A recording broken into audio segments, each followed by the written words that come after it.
नमस्कार दोस्तों, आज के एपिसोड का मुख्य विषय है क्या जीवन की वास्तविक सफलता केवल पद प्रतिष्ठा और उपलब्धियों से मापी जाती है या वह इस बात से तय होती है कि हम अपने अनुभवों से कितने लोगों का जीवन बेहतर बना पाए। क्या अनुशासन, नेतृत्व और सकारात्मक सोच केवल सेना तक सीमित है या हर विद्यार्थी, युवा और सामान्य नागरिक इन्हें अपने जीवन में अपनाकर असाधारण सफलता प्राप्त कर सकता है? क्या उम्र वास्तव में केवल एक संख्या है या वह हमारे मन की सीमाओं का एक भ्रम मात्र है? और सबसे महत्वपूर्ण प्रश्न, क्या एक व्यक्ति अपने जीवन के अनुभवों को समाज की प्रेरणा बनाकर हजारों लाखों लोगों के जीवन में सकारात्मक परिवर्तन ला सकता है? इन्हीं महत्वपूर्ण प्रश्नों को ध्यान में रखते हुए आज हमने लाइफ एक्सप्रेस में एक ऐसे व्यक्तित्व को आमंत्रित किया है जिन्होंने अपने जीवन के हर चरण को राष्ट्र सेवा, युवा निर्माण और समाज के उत्थान के लिए समर्पित किया है। आज वे हमें बताएंगे कि कैसे अनुशासन, सकारात्मक सोच, आत्मविश्वास और निरंतर सीखने की भावना किसी भी व्यक्ति के जीवन की दिशा बदल सकती है। लेकिन उन सभी चर्चाओं से पहले मैं आज के हमारे विशिष्ट अतिथि का एक संक्षिप्त परिचय प्रस्तुत करना चाहूंगा। हमारे आज के विशिष्ट अतिथि हैं कर्नल प्रदीप खरे। कर्नल प्रदीप खरे का जन्म 23 दिसंबर 1954 को मध्य प्रदेश के जबलपुर में हुआ। कर्नल प्रदीप खरे ने भारतीय सेना में लगभग 20 वर्षों तक अपनी उत्कृष्ट सेवाएं प्रदान की। अपने सैन्य जीवन के दौरान उन्होंने विशेष रूप से अधिकारी प्रशिक्षण, ऑफिसर ट्रेनिंग के क्षेत्र में महत्वपूर्ण भूमिका निभाई, जहां उन्होंने केवल सैनिकों को प्रशिक्षित ही नहीं किया बल्कि नेतृत्व, चरित्र निर्माण और राष्ट्र सेवा की भावना को भी विकसित किया। वर्ष 2000 में स्वैच्छिक सेवानिवृत्ति लेने के बाद भी उनकी सेवा यात्रा रुकी नहीं बल्कि समाज के लिए एक नए मिशन के रूप में आगे बढ़ी। यदि हम उनके वर्तमान कार्यों पर दृष्टि डालें तो पाते हैं कि वे आज एक प्रतिष्ठित मल्टीनेशनल स्पीकर, लेखक, प्रशिक्षक और डिजिटल एजुकेटर के रूप में हजारों युवाओं का मार्गदर्शन कर रहे हैं। उन्होंने अब तक 12 प्रेरणादायक पुस्तकें लिखी हैं, जिनमें वास्तविक जीवन की प्रेरक कहानियां, जीवन प्रबंधन के व्यावहारिक सूत्र, व्यक्तित्व विकास के महत्वपूर्ण सिद्धांत तथा एसएसबी की तैयारी से जुड़े बहुमूल्य अनुभवों को सरल भाषा में प्रस्तुत किया गया है। डिजिटल माध्यमों से भी उनका योगदान अत्यंत प्रभावशाली है।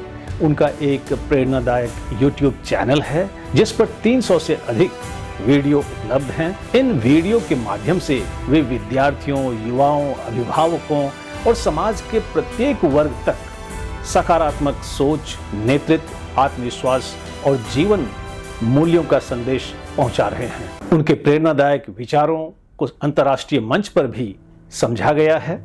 वर्ष 2021 में उन्होंने अपना पहला TEDx talk age is just a number विषय पर दिया, जिसमें उन्होंने यह सिद्ध किया कि जीवन में कुछ नया करने के लिए उम्र कभी बाधा नहीं बनती।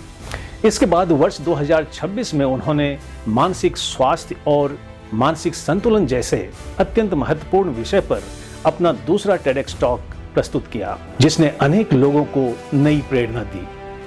कर्नल खरे आज भी विद्यालयों, महाविद्यालयों और विभिन्न संस्थानों में ऑनलाइन एवं ऑफलाइन कार्यक्रमों के माध्यम से युवाओं का मार्गदर्शन कर रहे हैं। उनके विशेष कार्यक्रम लर्निंग फ्रॉम लेजेंड्स और बिकमिंग बेटर विद्यार्थियों को केवल सफलता ही नहीं बल्कि एक बेहतर इंसान बनने की प्रेरणा देते हैं। सबसे प्रेरणादायक बात यह है कि 71 वर्ष की आयु में भी वे अद्भुत ऊर्जा, सकारात्मकता और सक्रिय जीवन का उदाहरण हैं। ये स्वयं कहते हैं कि ईश्वर की कृपा से उन्हें आज तक किसी अस्पताल में भर्ती होने की आवश्यकता नहीं पड़ी। यह उनके अनुशासित जीवन, सकारात्मक सोच और स्वस्थ जीवन शैली का जीवंत प्रमाण है। उनका जीवन केवल व्यक्तिगत उपलब्धियों की कहानी नहीं है, बल्कि एक ऐसे व्यक्ति की यात्रा है जिसने अपना स्पष्ट मिशन बनाया है इस दुनिया को रहने के लिए एक बेहतर स्थान बनाना। इतना समृद्ध सैन्य अनुभव, उत्कृष्ट नेतृत्व, प्रेरणादायक लेखन, युवाओं के प्रति समर्पण और समाज को बेहतर बनाने का अटूट संकल्प कर्नल प्रदीप खरे वास्तव में एक ऐसे व्यक्तित्व हैं जिनसे हर आयु वर्ग का व्यक्ति कुछ न कुछ सीख सकता है। और अब उनके जीवन, अनुभवों, नेतृत्व, अनुशासन, मानसिक दृढ़ता, समाज निर्माण के उनके मिशन को और करीब से जानने के लिए अब हम सीधे उनसे रूबरू होते हैं। नमस्कार सर, सबसे पहले मेरी पूरी लाइफ एक्सप्रेस टीम और सभी सम्मानित दर्शकों की ओर से आपका लाइफ एक्सप्रेस में हार्दिक अभिनंदन और आपकी गरिमामयी उपस्थिति के लिए हम आपका हृदय से आभार व्यक्त करते हैं। I am immensely thankful to you, Professor Sanjay K, for sparing your valuable time and conducting this podcast in such a professional manner. Sir, when I look at your profiles, I find that during your 20 years in the Indian Army, you were involved in training officers where leadership is not merely taught but lived every single day. Today, leadership is often associated with position, authority, or power.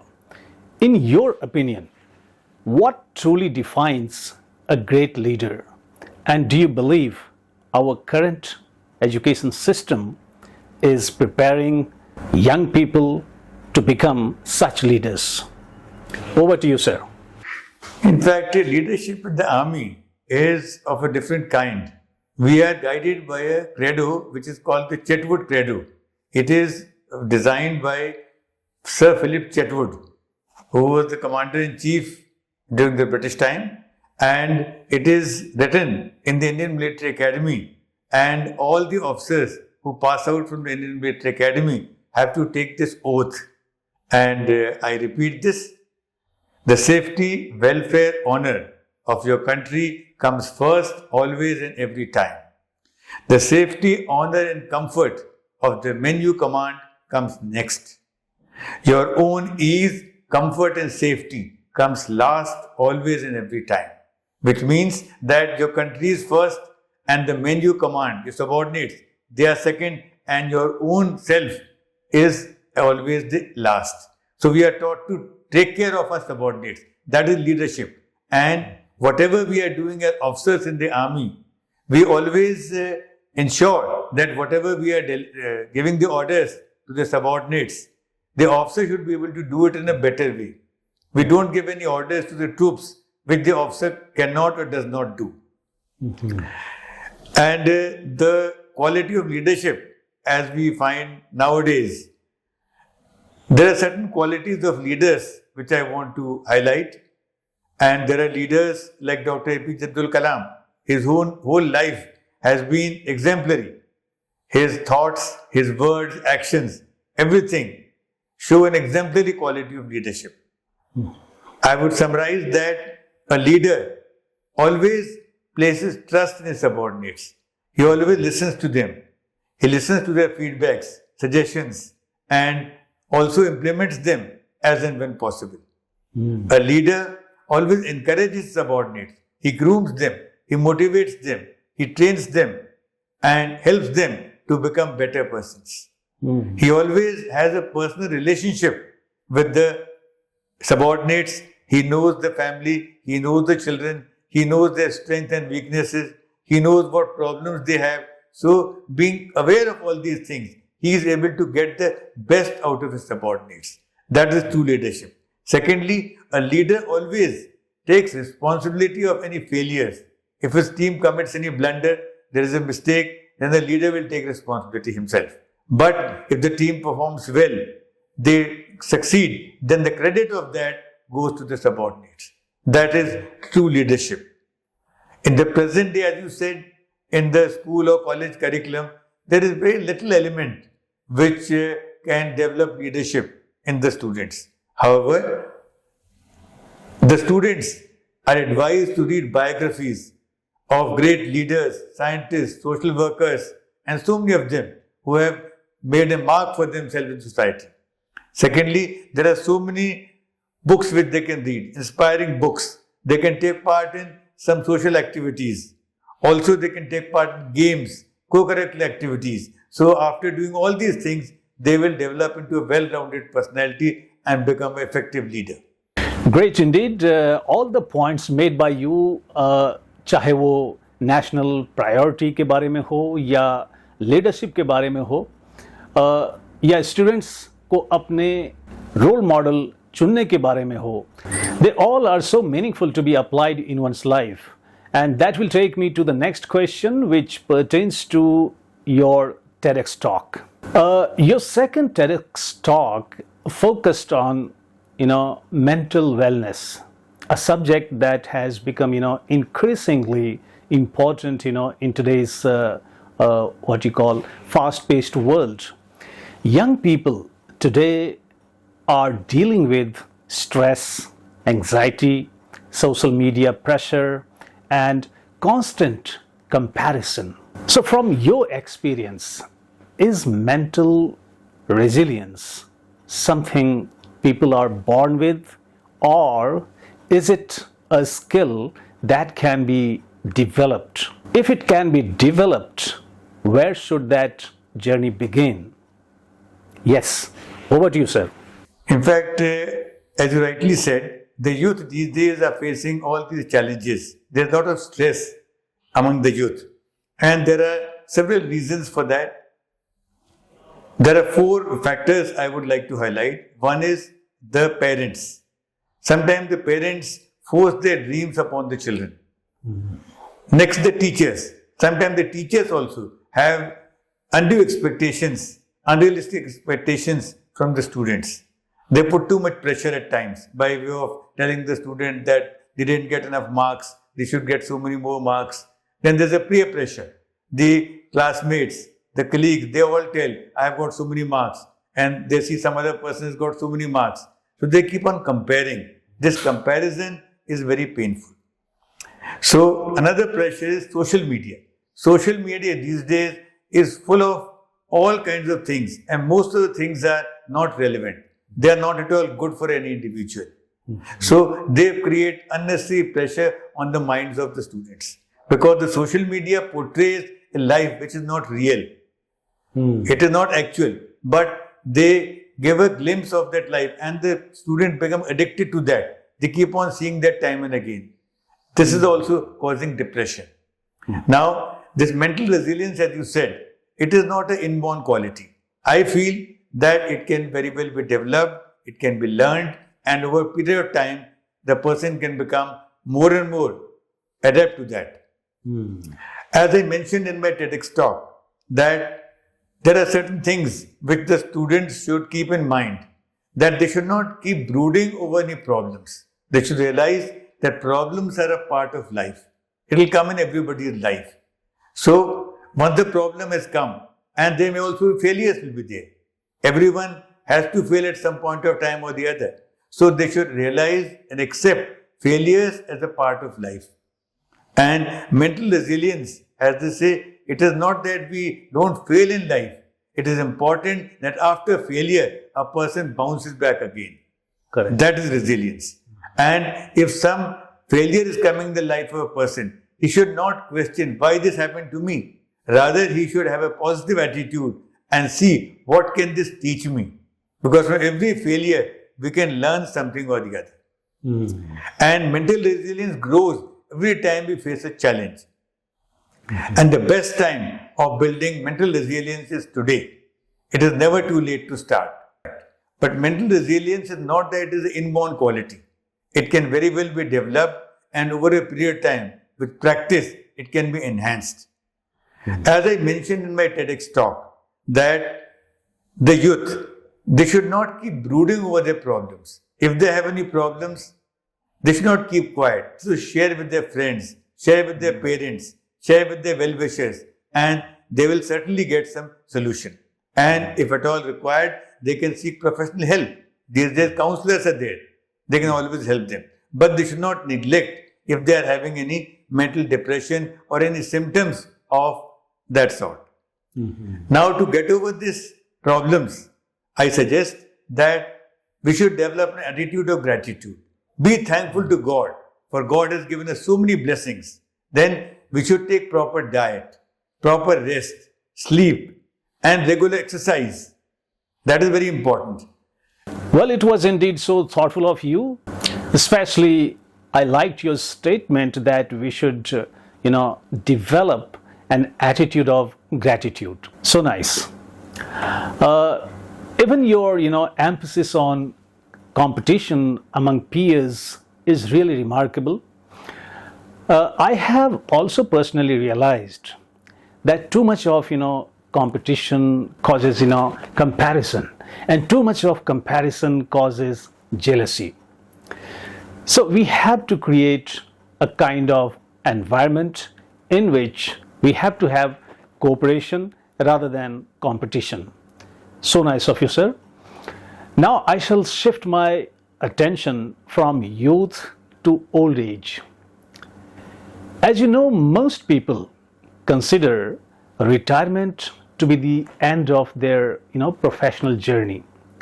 But for you, it became the beginning of an even greater mission. Writing books, mentoring students, delivering TEDx talks, and inspiring thousands through your YouTube channel. Do you think society needs to redefine the meaning of retirement? And what advice would you give to someone who wants to discover a new purpose after the age of 60? Yes, over to you, sir. In fact, the common feeling among people is that once they have retired, they feel they have nothing to do and they don't know what to do, how to use their time. Most of the people I find, they relax, keep on gossiping and wasting time. I feel that the life after retirement is the best period of one's life, because in this life, every day is a Sunday. One is not bound by the office timings. One doesn't have to ask for leave if you want to go somewhere or do something which you like. And this is the time when we have all the time in the world to pursue our hobbies, interests, what we could not do during our service time because of the busy schedule. We kept on postponing these things, but now is the time we should do them one by one and enjoy life to the fullest. Now there is a whole long list of things that people can do after retirement. They can do social work, they can do community service, if they enjoy singing, dancing, if they want to go and attend some musical concert, they can do that. If they want to spend time with nature, that is the best thing to do. If they want to go on trips, India, abroad, on religious trips or historical trips, they can do that. If they enjoy playing games, they can do that. They can play chess, or they can spend time with their family and friends. So the list is endless. Only one has to decide what is the thing that is very dear to their heart and what gives them happiness by doing that. Right. But one thing they should keep in mind is, in this age, after 60, it is very important to maintain a healthy lifestyle, because health should be first. And if the healthy lifestyle is there, people remain active. They should not be lazy. If you are active, then your longevity will increase. Always go for regular medical checkup when you are required. If there's a problem, always take medical treatment. And a positive mental attitude will always help in having a long life, a happy life. And one more thing is, don't be judgmental. There are so many things which see around is happening. We should not pass comments on them, because everyone is having his own journey. And we should avoid complaints and criticism. Instead, if we find something good in someone, in some place or some person, we should always appreciate that. We should always be very generous in our appreciation of things. And always, if we see the good points of persons, places, we will certainly be happy. Great indeed, and I fully agree with you that one should find a good and positive companion to hang out. Otherwise, life becomes, monotonous in old age. और ऐसा भी कहा जाता है कि those who stay alone cannot stay healthy. And that will take me to the next question on becoming published authors. As we see, many people are keen on becoming published authors these days. You have published 10 motivational books. Can you share some tips to aspiring authors on how to get their books published? जी, कुछ कहें इसको लेके आप?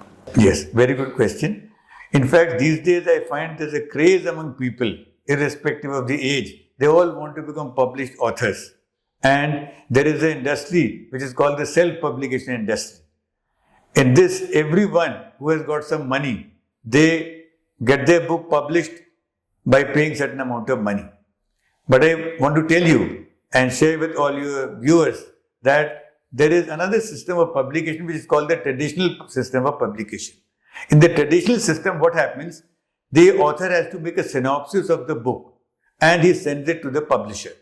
Then the publisher has got an editorial board. He puts up that synopsis to the editorial board. They review it in a month or two time, and after that, if they find that it is worth publication, it will be something which will sell, then they approve that, and then the publisher asks for the detailed manuscript. After that, the publisher invests all the money. He goes for the printing, he goes for the distribution, marketing, everything. The author does not have to pay any money to the publisher. After that, there is a contract as per which they pay a royalty, about 10% every year, to the author, depending on the number of books sold every year. All my books are published by this traditional method of publication. Now, that other method which I am talking about earlier, which I spoke, that it is the self-publication. Now, in self-publication, there is no editorial board. Whatever the author gives, sends to the publisher, they publish. They've got certain packages, 20,000, 40,000, 1 lakh, 2 lakh, whatever. And they have got different features in that. Like in some number of copies are there, then in some they give support for editing, they give support for designing, then they give support for putting on Amazon and other platforms, all these things. And after that, once the money has been paid, the publisher, he puts it on Amazon, and whatever copies are sold, then he gives the royalty yearly, on a yearly basis to the author. But in this case, the author has to make a lot of efforts to make the book sell. He has to find readers, and these days there are a lot of people through social media. They've got such a wide network with schools, colleges, with students, and they hold seminars, and in that they sell the books. So that way, these authors are also selling a lot of books. But I would advise one thing to all those people who are aspiring to become authors. First, you should identify your genre, what genre you want to write on, whether it is a fiction, whether it is non-fiction, whether it's a travelogue, what you want to write, whether it's a poem, you first decide that. And if you are writing a book, then you should jot down the chapters' headings. Suppose you want to write a fiction, non-fiction, whatever it is. You first make a mental map of what all chapters will be there in the book. Maybe 10, 15 chapters, whatever it is. Then try to write the content of each chapter, which is specifically relevant to that chapter. Elaborate on that. After having done that, then you should read that time and again. And remember one thing, it should not be copied from anywhere. We cannot copy paste from the internet because that is not allowed. Once you get it published, you should be your original work. Of course, you can get it corrected, edited, grammatical correction can be there. And once you yourself read it 2-3 times, you will be able to find better words, better expression, punctuation. After having done that, then you can also look for some person who can help you in editing. Because if another person reads that, he may be able to find some mistakes which may have skipped out when you were reading it. After having done that, then you look for a publisher, whether it is traditional publisher or self-publication, and then you go for the publication. Because this will give you real satisfaction of having done something. Very nice sir, बहुत ही अच्छा वक्तव्य आपने दिया इस चीज़ को लेकर के कि एक पब्लिश्ड ऑथर कैसे बने.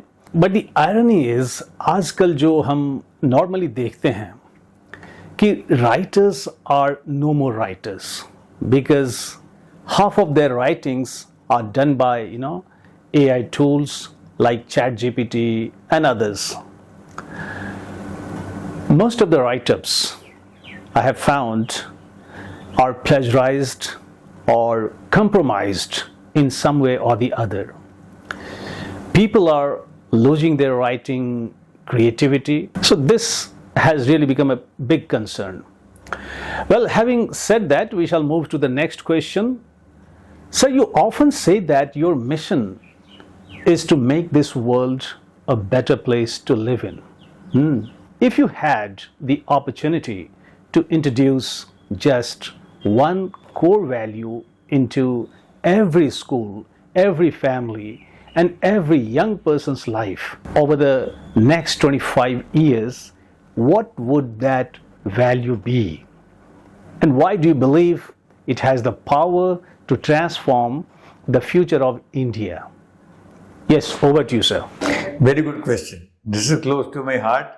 In fact, if I had an opportunity to introduce one core value in the education system, it would be to nurture good human beings and responsible citizens.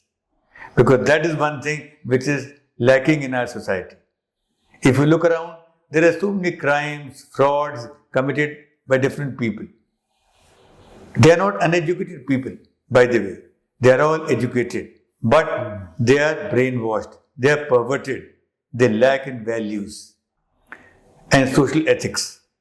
I feel that as we are working to inculcate these values of good human beings, there are certain aspects which I would like to highlight. One is they should have an attitude of gratitude. We should be thankful to God for each and everything. Whether we get up in the morning, whether we are able to breathe, we are able to eat, we are able to stand up, we are able to walk, each and everything that we do, we should be thankful to God for this. Generally, people remember God only in times of distress, in times of problems. जैसे कि हिंदी में बोलते हैं ना, दुख में सुमरन सब करें, सुख में करे न कोई, जो सुख में सुमरन करे तो दुख काहे को कोई. तो हमें हमेशा ईश्वर को धन्यवाद देना चाहिए. हर पल ईश्वर को धन्यवाद देंगे तो अगला पल भी हमारा अच्छा निकलेगा. Second point is taking care of your mental, physical and emotional health. These days you find the youth, they are not taking part in any outdoor activities, games, etc. because of which they are putting on weight, they are becoming obese. So this has to be taken care of. They should have a proper exercise routine.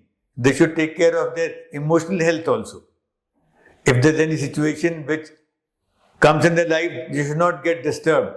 They should not fall off balance. They should have patience.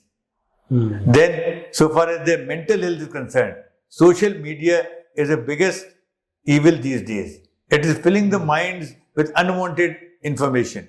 And most of it is trash. Most of it is harmful to the students. It is confusing the students. It is leading them to depression. So one has to be very careful to restrict the use of social media and also only to see those things which are useful to them, which are helping them to achieve their objectives. Right. Another important thing is they should inculcate civic sense. आजकल civic sense की बहुत कमी है. कहीं भी हम society में देखते हैं गाड़ियां पार्क करते हैं, कहीं भी आड़ी टेढ़ी गाड़ी पार्क कर देते हैं. They don't bother कि दूसरे व्यक्ति को गाड़ी निकालने में परेशानी होगी. अपने फ्लैट में लाउड म्यूजिक बजाते हैं, पड़ोसी को प्रॉब्लम होगी, कोई बीमार है, कोई बच्चा पढ़ रहा है, कोई परवाह नहीं करते. अपनी बालकनी में से कचरा फेंक देते हैं नीचे, कहाँ गिर रहा है, कॉमन एरिया में गिर रहा है, दे नॉट बॉदर्ड. ये सब बातें हमें देखना है कि हमारे किसी भी काम से हम ट्रैफिक लाइट्स को फॉलो करते हैं. जब लगे ट्रैफिक लाइट, लोग उसको रेड लाइट जंप कर देते हैं. कोई पुलिसमैन नहीं है तो वहां पर निकल जाते हैं. तो all these things are a part of civic sense. ये एक बहुत बड़ा एफर्ट है, हम लोग इसके ऊपर कर रहे हैं. अभी इस महीने में हम लोग एक सेशन करने वाले हैं सिविक सेंस के ऊपर, how to inculcate civic sense. उसमें स्टूडेंट्स को हम लोग गाइड कर रहे हैं और बताएंगे सिविक सेंस क्या होता है, how to develop civic sense, and there are certain point that why the Indians when they go abroad they follow civic sense. वहां पर वो लोग बिल्कुल गलती नहीं करते. Like people go to foreign countries. अभी कोई मेरे को बता रहा था दुबई में they are so strict about the traffic rules. एक कोई व्यक्ति गया, he violated some traffic rule, एकदम पुलिस ने उसको बुला लिया साइड में और दे प्रेजेंटेड हिम बिफोर मजिस्ट्रेट. तो मजिस्ट्रेट ने उसको पनिशमेंट दे दिया, 100 कोड़े लगाए जाएंगे इसको. अब वो 100 कोड़े के लिए उसको जहां पर कोड़े मारते हैं वहां लेकर गए पुलिस वाले, उसको 2 कोड़े मारे, बेहोश हो गए। बेहोश हो गया, उसको उठाया, ठीक किया, पानी वानी पिलाया। पुलिस वालों ने कहा ठीक है तुम्हारे 2 कोड़े हो गए, 98 बचे हैं। अब इन्हें कार्ड में लिख दिया है, अब तुम जो 2 कोड़े आके खाना है, हर बार 2-2 माइनस करते जाएंगे। This is the kind of punishment which they have. India में क्या होता है, ऐसे कोई पनिशमेंट नहीं है, इसलिए people are punishment very light. The rules are so that people get away with violating the rules. That is one thing which is required. दूसरा, एक होना चाहिए बच्चों को set up the right priorities in life. आजकल लोगों को when they are not having the right priorities, हमें क्या करना है, कहाँ हमें टाइम लगाना है, किस चीज में टाइम वेस्ट हो रहा है, हमें क्या करना चाहिए। So if one sets the right priorities in life, they will become good citizens and good human beings. Great indeed. बहुत ही मैं कहूँगा कि आपने सिविक सेंस को लेकर बहुत ही अच्छा वाकया का जिक्र किया, जिसमें नियम को तोड़ने के लिए 100 कोड़े की सजा दी जाती है दुबई में। भले ही मैं पूरी तरह से शरिया कानून की सिफारिश नहीं करता हूं, लेकिन सिविक सेंस का पालन करने या करवाने के लिए भारत में भी कुछ हद तक शरिया लॉ एनफोर्स करने में कोई आपत्ति नहीं होनी चाहिए किसी को, क्योंकि हमारे यहाँ अमूमन देखा जाता है कि लोग नियम तोड़ने में या कानून का पालन नहीं करने में बहुत ही प्राउड फील करते हैं। अधिकांश लोगों की मैं बात कर रहा हूं। तो ऐसे लोगों को एजुकेट करने के लिए या सिविलाइज करने या ह्यूमनाइज करने के लिए हम सरकार से गुजारिश करते हैं कि वे कठोर नियम या कठोर दंड का प्रावधान करें। With that, we shall move to the next question. Sir, you have been interacting with students of schools and colleges for the last 1 decade.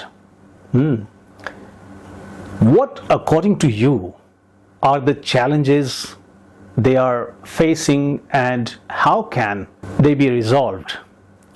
Over to you, sir. Yes. In fact, I find after interacting with the students that they are facing some challenges, and one of them is goal setting. They are not able to set their goals, what they want to do in 1 year, what they want to do after college, which career they want to take, what profession they want to go in. They are quite confused about this. तो उसमें क्या है, they are not having proper guidance either in the school or at home, and whatever information they get from the internet, they try to absorb that, and based on that, they take the actions. Another thing is lifestyle. A lot of students are facing this problem of lifestyle. Their lifestyle means eating food at the proper time, what to eat, what not to eat, what to drink, what not to drink, when to sleep. ये सब चीजें, people are, not taking their meals at the proper time. At times they are taking meals after 12 o'clock at night, after midnight, which is not correct biologically for any person. Then they are not involving in any physical activity, because of which they are becoming overweight. They don't play games. They are most of the time glued to their computer, iPad, whatever. So these things are making them lazy also. Another thing is this social media. Social media, whether it is WhatsApp, Facebook, Instagram, they are all filled with so much of trash. It is very difficult to find something useful. Of course, there are some useful things also, very good things, but they have to be found by someone. So the algorithms of the social media are designed in such a way that they cause addiction. They keep the person glued to that social media, and वो बैठते हैं 5-10 minute के लिए, लेकिन घंटों निकल जाते हैं, and as a result of which they are filling their mind with trash. So this is causing depression. It is causing disturbance in their minds.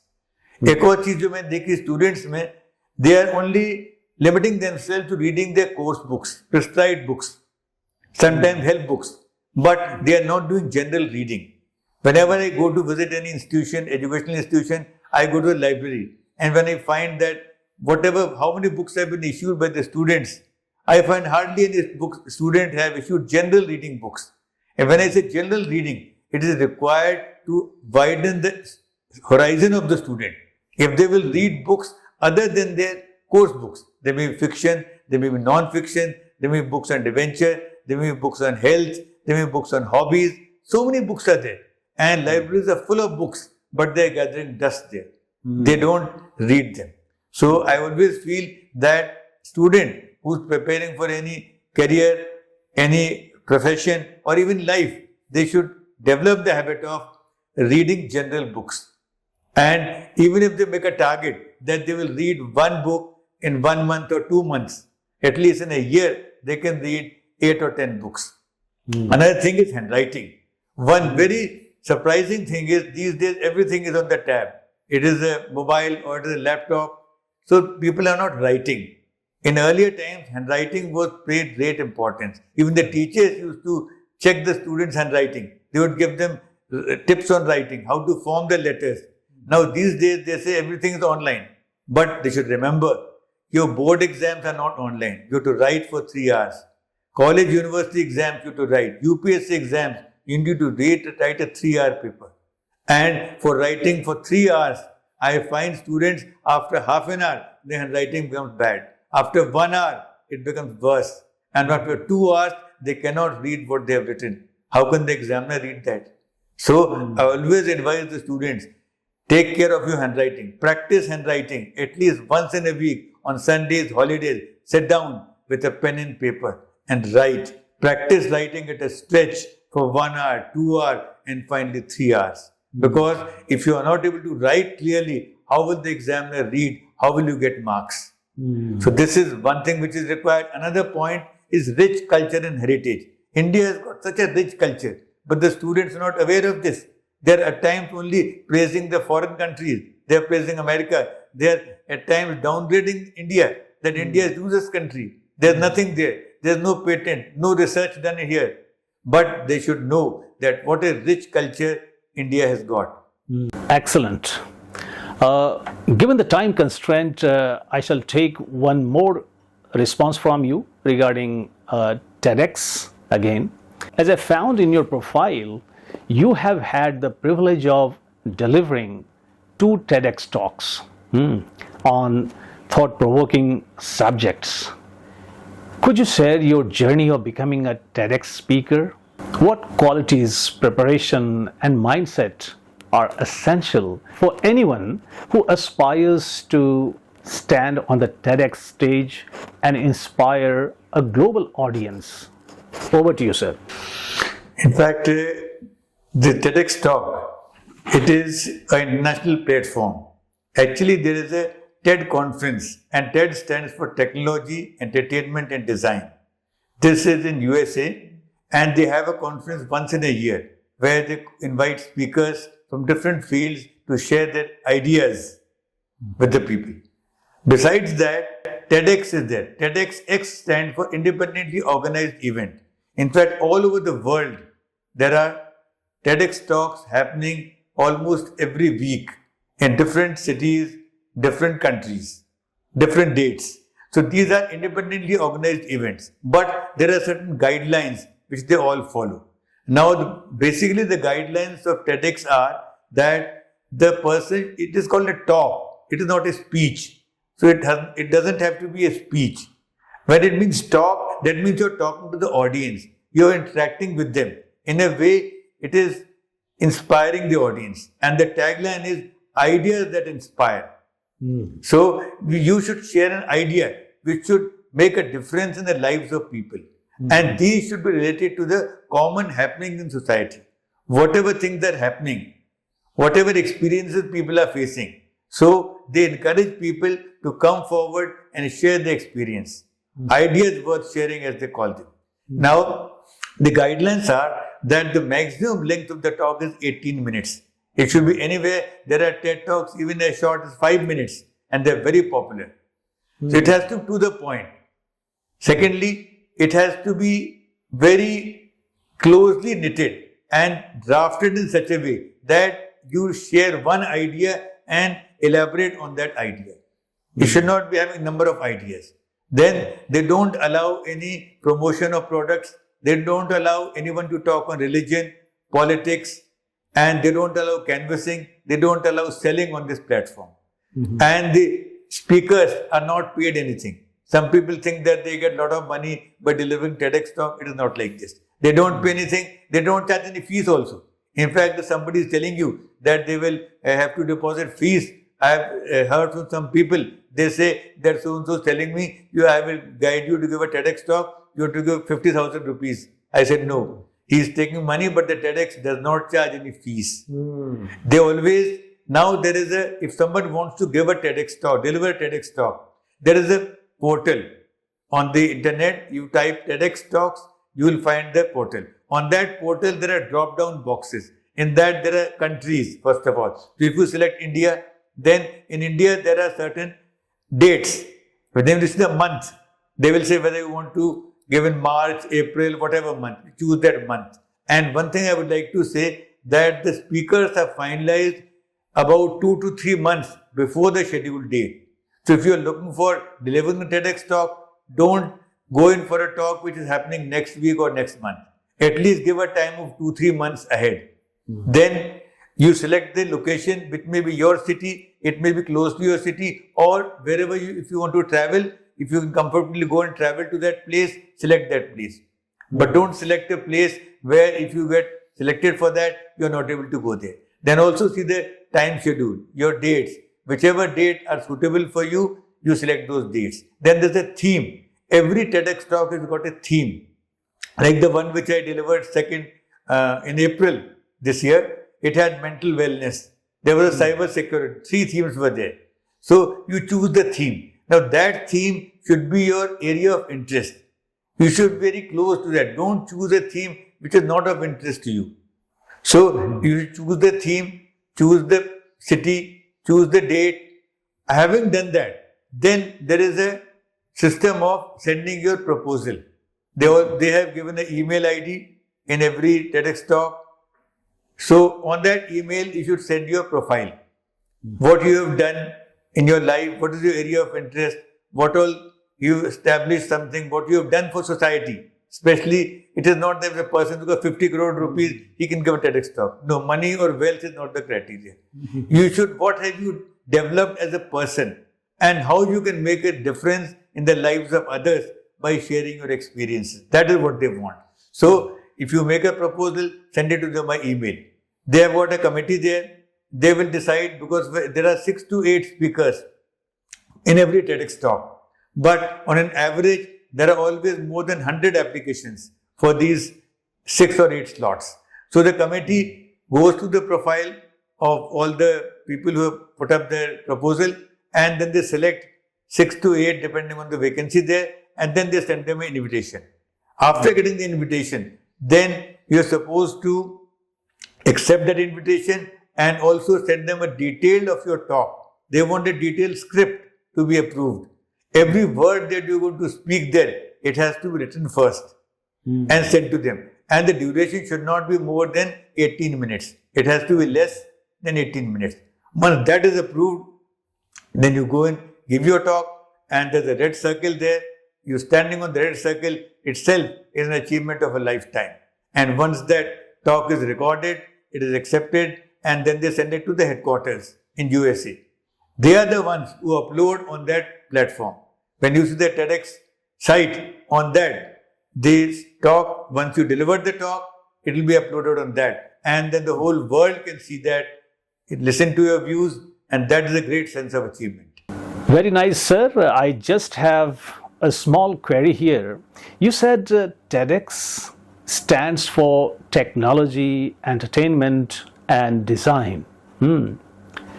What about speakers of the field of humanities? Can they also participate in TEDx talk? Ji. Everything. लोगों ने music के ऊपर बोला हुआ है, लोगों ने हिंदी में बोला हुआ है. It's not language, not a barrier.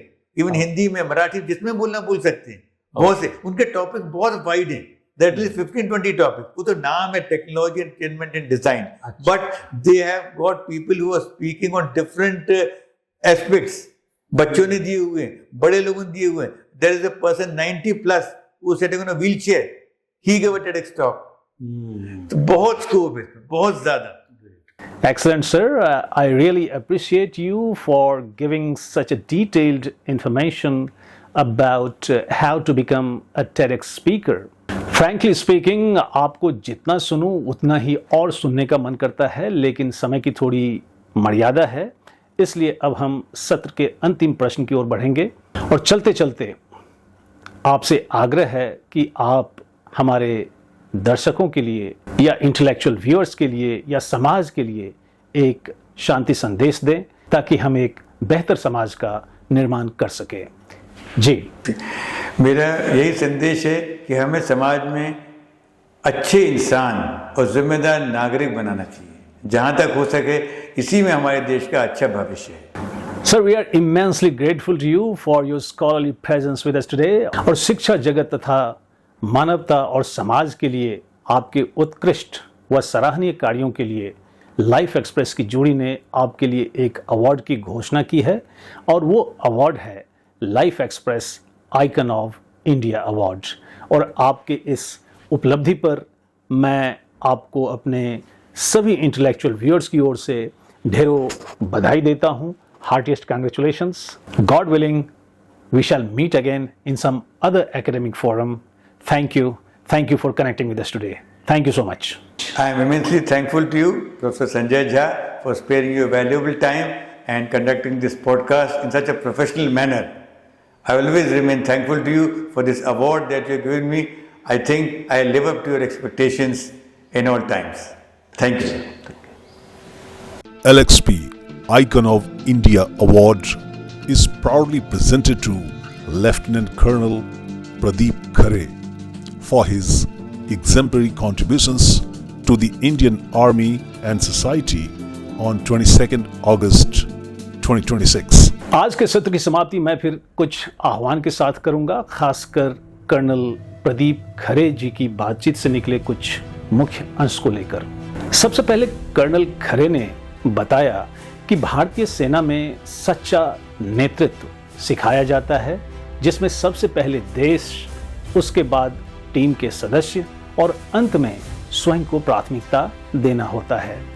वर्तमान शिक्षा प्रणाली में नेतृत्व के विकास को बेहतर बनाने के लिए उन्होंने विद्यार्थियों को महान व्यक्तियों की जीवनियां पढ़ने तथा सामाजिक और सह पाठ्यक्रम गतिविधियों में भाग लेने के लिए प्रोत्साहित किया।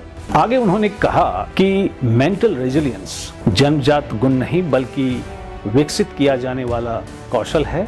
युवाओं में तनाव का प्रमुख कारण माता पिता और शिक्षकों की अपेक्षाएं, साथियों का दबाव तथा सोशल मीडिया पर दिखाई जाने वाली अवास्तविक जीवन शैली और उपलब्धियां हैं। मानसिक दृढ़ता विकसित करने के लिए व्यक्ति को समस्याओं और असफलताओं को जीवन के हिस्से के रूप में स्वीकार करना चाहिए। अपनी परेशानियों और संघर्षों को दूसरों के साथ साझा करना चाहिए।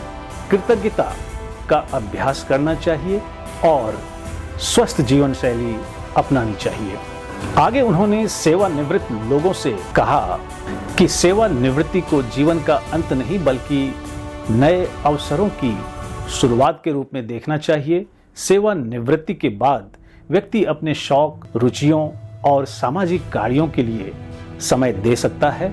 एक स्वस्थ जीवन शैली बनाए रखना, सक्रिय रहना, सकारात्मक दृष्टिकोण रखना तथा दूसरों के प्रति आलोचनात्मक रवैया, शिकायत और अनावश्यक निर्णय देने से बचना एक संतोषजनक सेवानिवृत्त जीवन के लिए महत्वपूर्ण है। उन्होंने बडिंग राइटर्स के लिए सलाह देते हुए कहा कि सबसे पहले अपनी लेखन शैली या विधा या जॉनरा की पहचान करें, फिर अध्यायों की रूपरेखा तैयार करें और मौलिक सामग्री लिखें। इसके बाद किसी संपादक की सहायता लेकर पुस्तक को बेहतर बनाया जा सकता है और फिर पारंपरिक प्रकाशन या स्व प्रकाशन, सेल्फ पब्लिशिंग का विकल्प चुना जा सकता है। समाज में विकास के लिए उन्होंने लोगों से कहा कि वे एक अच्छे इंसान और जिम्मेदार नागरिक बने। इसके लिए कृतज्ञता की भावना विकसित करना, मानसिक, शारीरिक और भावनात्मक स्वास्थ्य को प्राथमिकता देना, नागरिक भावना या सिविक सेंस को विकसित करना तथा जीवन में सही प्राथमिकताएं निर्धारित करना आवश्यक है।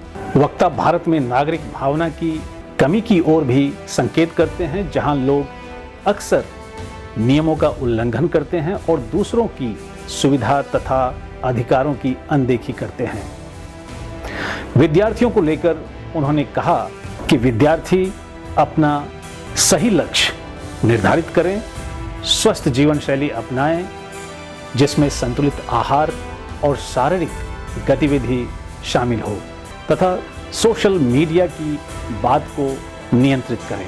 उन्होंने TEDx स्पीकर बनने के लिए कहा कि व्यक्ति के पास ऐसी विचारधाराएं होनी चाहिए जो लोगों को प्रेरित कर सके और सकारात्मक बदलाव ला सके।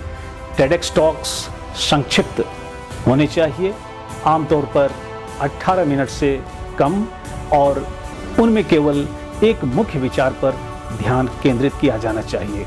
With those deliberations of colonel Pradeep Khare, we close this episode और मिलते हैं अगले एपिसोड में समाज के एक और रोल मॉडल के साथ। Till then, enjoy your time meaningfully, और हाँ, अपना और अपनों का भी ख्याल रखें। जय हिंद।